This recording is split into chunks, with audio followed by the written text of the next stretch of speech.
think we've made a big goal to keep the family together at Mass and not split people off and all that kind of stuff. So yes, we're the loud, noisy family at Mass. But what that also has created is, one, we're refocusing ourselves on Mass. We're reteaching ourselves what we've kind of forgotten and just kind of fell into routine about the Masses. Sometimes I find for me, I have to go into Mass with kind of the bar set low, that like Mass isn't necessarily for me, for like what I'm gonna get out of it, but what I'm bringing to Christ, and that I might not get like all these magical feelings during the consecration today because I might have a baby crying in my ear, and that's okay, and God understands, and just kind of working with that, and knowing that in the long run, bringing them there regularly and having that be a part of their life is matters more than getting those warm fuzzy feelings every Sunday. First off, we don't take our son to the daycare. We make sure that he is there every time, and that was kind of a battle in the beginning, especially when he was really, really young. It was new to have versus and, just sitting quietly in Mass. Every time we would shout, or he would shout out or something, I would be like, I need to take him down to the daycare. And Casey's always very just relaxed and said, we need to calm down and just, he'll be fine. Mm-hmm. And now I understand, it's like my wife is a, really smart woman. So she has, and he's learned to be there and to accept those, everything that goes on, and he's learned to just be there, opposed to taking him to daycare and then bringing him back in a couple of years and getting him used to that. I feel really blessed myself. My dad made it a very strong point of, we go to Mass every Sunday without fail. We were involved in children's choir. We went to CCD unfailingly, and it didn't matter if we were traveling or had a game. We just went, to Mass Saturday night, or we just switched our Mass time because it was that important to him to go to Mass. So, thanks, Dad, because now it's just a normal routine for us. We try to talk about it on the drive to Mass, so to get them in the right mindset. We have their church books that aren't coloring books, aren't play books, but where they can actually read and learn, and they're formulated for kids so that they're paying attention. And it's interesting when they see something that they just read and they get excited. That sometimes causes noise, but that's a good noise. Well, I think, the sacraments and Mass and the Eucharist are the most important thing we can do for ourselves week in and week out to be as close to God as we possibly can. And I think, anybody who's out there telling themselves that because your kid is screaming or whatever, that's going to keep you from getting what you need to get out of Mass, I would argue that's exactly the opposite of my experience. Even when I'm unable to hear the homily or focus on the readings, I think taking care of my children and making sure that they have the ability to be a part of Mass is a blessing in and of itself. It's a lesson that God's trying to teach us that, of course there's always going to be things in the way, there's always going to be distractions. But as long as we're making an effort to focus on Him, we receive that grace either way. Yeah. Church was over and everybody was filing out of the church, and all of a sudden he goes the opposite direction, goes all the way up to the front of the church and stops right at the steps and points up and says, Jesus. I don't know where it came from. Went up to the altar and looked up. And now he consistently does that. He goes up there, so he recognizes things that perhaps you weren't going to recognize in a daycare. First of all, it's normal to be running late, and it's normal to get in the car sweating, and with possibly raised voices trying to get out the door, because it's hard. It's hard to get them to Mass, but it's worth it. It's also normal to feel like you're wrestling a catfish during Mass, trying to keep people still. And we're very fortunate because I'm able to serve in the music ministry. Or I should say I'm extra fortunate because he wrestles with them on Sunday Masses, and then I try to take them for daily Masses at least once a week. And it's really good.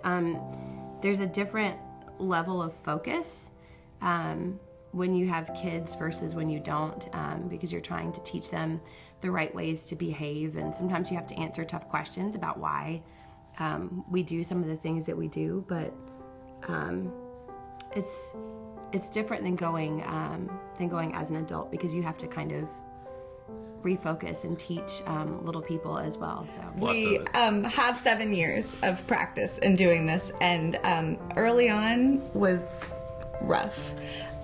Just because trying to figure out how do you bring kids to mass? Yeah, and we just had these expectations that our kids are just gonna like sit there and be quiet, and that wasn't reality. And I remember feeling like praying and being like, God, coming to see you at Mass on Sunday shouldn't be the worst part of my week. Like, something's not right if that's what it is. Mm-hmm.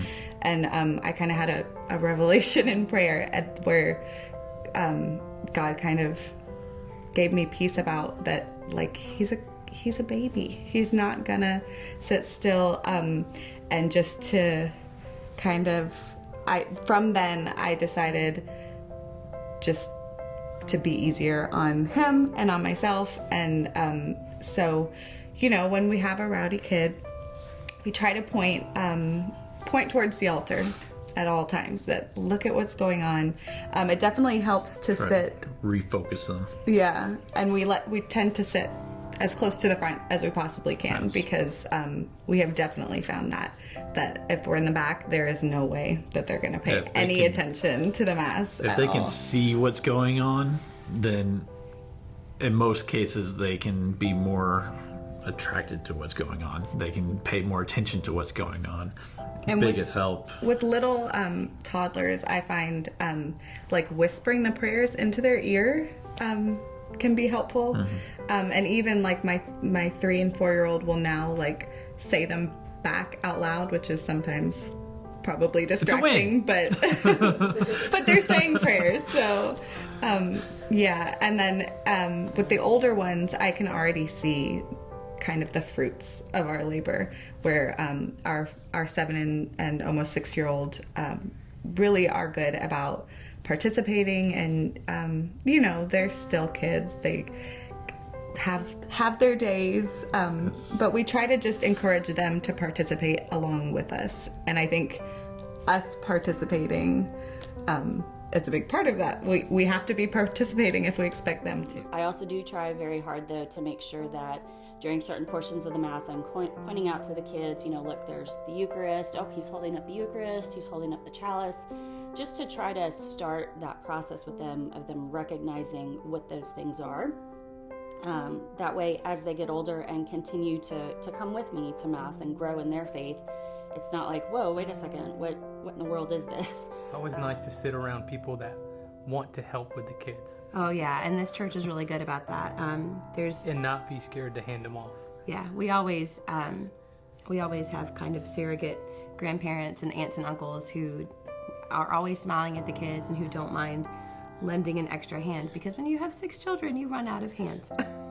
And yeah, for the baby, we have like a Mass bag with little like Catholic board books and one of those chewable rosaries, and so we kind of, yes, we've got saint cards for if they get you know, like we need to give them something to keep them quiet. We've learned that taking kids out of Mass when they're loud can actually end up backfiring on you. It can turn into more of a reward. Like, I'm going to be loud so that I don't have to be here anymore, so that I can be out of the Mass. And whenever it's really bad days is when Dad jumps in and makes them go stand in the back with me, but they don't get to leave Mass. They're there for Mass. They're there to interact with Mass.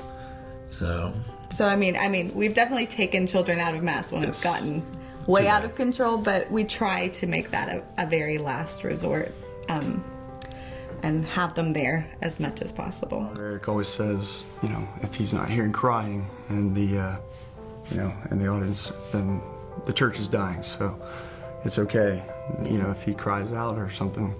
but at least we're all together as a family and we're all going through the same thing. Yeah. So.